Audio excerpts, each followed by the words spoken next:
It is a terrifying time to be alive. This Halloween is scarier than most I have lived through.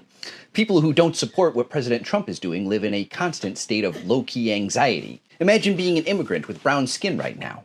That's some high-key anxiety. Nobody knows what will happen next, and it's scary. But it helps to remember a couple of things on this spookiest of days. First, chaos is an intentional strategy used to keep us scared. Fear is a powerful motivator, and those who seek to manipulate us know that all too well. Second, just because powerful actors in our society, like Trump, are trying to scare us, doesn't mean they aren't also terrified.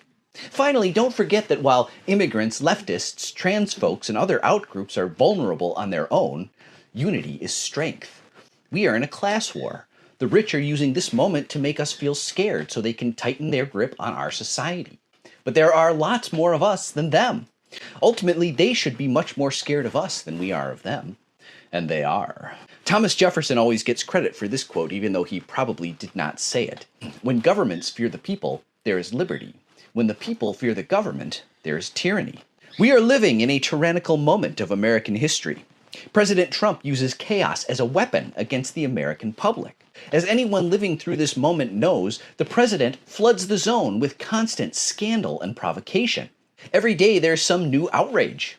The roaring river of controversy and gaslighting and division is relentless. This is an intentional strategy designed to stop opponents from implementing a counter-strategy. This shit is overwhelming. On purpose.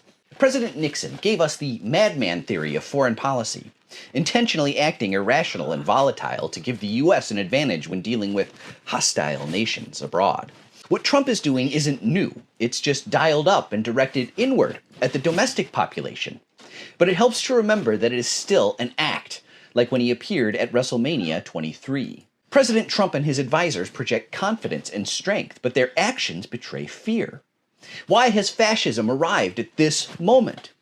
Because we have incredible economic inequality, and it is accelerating. We have worse inequality than before the Great Depression, worse than the American Gilded Age, worse than before the French Revolution, the end of Tsarist Russia, or even ancient Rome's slave society. Fascism is the attempt to maintain the existing hierarchy of class and wealth by force.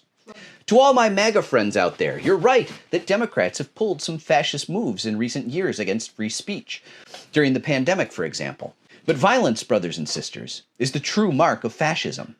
Deploying federal agents and the National Guard on American soil against American citizens and American residents is fascism. It's happening.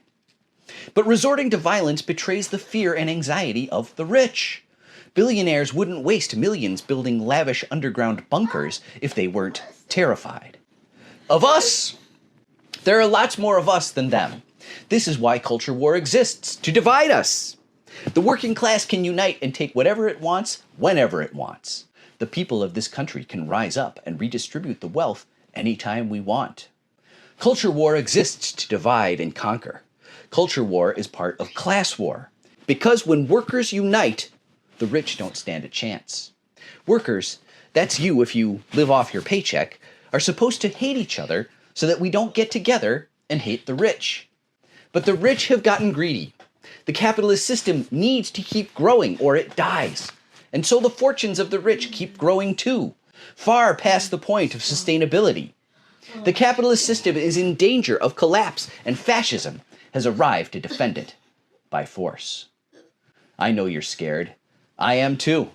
But the rich are really scared. And you want to know something really scary? They should be. There is strength in unity. Stay spooky, my friends. Happy Halloween. Please give a like, follow, favorite, repost, and follow my Linktree to sign up for my Substack. Let's make them pay.